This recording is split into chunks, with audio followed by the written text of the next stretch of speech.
High interest rates, corruption and poor structure have been cited as the leading causes of losses in Uganda's export trade. But the Presidential Advisory Committee on Exports and Industrial Development is now stepping in with representatives in Uganda's key export markets to provide technical expertise and help boost exports.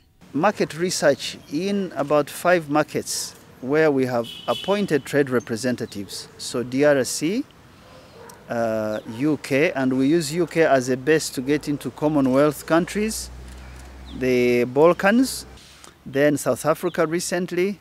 We are using South Africa for SADC to see if we can get Lesotho, Botswana, but out of South Africa.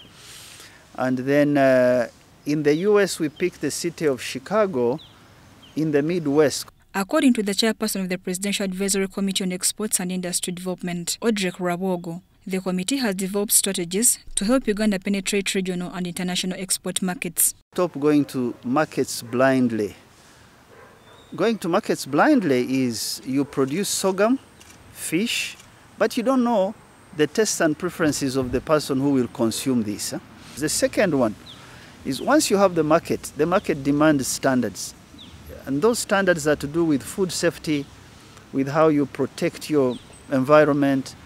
There's even a new thing called ESG, environmental sustainability and governance. And so that second intervention is to see how we improve the standards or comply with global trading regulations.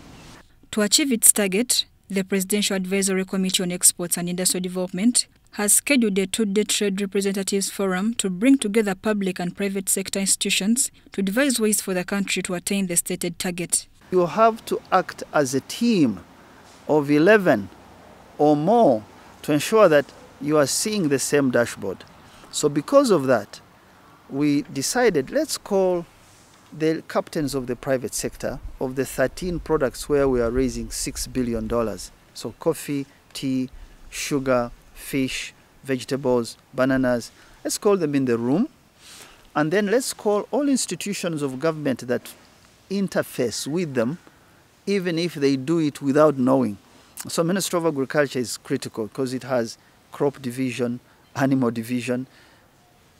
You have those divisions, but if they don't enhance the work of an exporter, there is nothing that we've gained.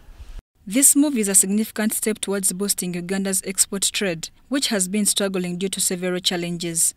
Companies that are trying to export are competing with China, who gets 1% interest before they sell in Africa. That's why you have, of all our imports, if I take January, 45% of our imports came from Asia. 70% of that 45 came from China and India. It tells you something. There must be export funding they give to their companies. As long as they identify market, they bring their goods. Mary Namkose,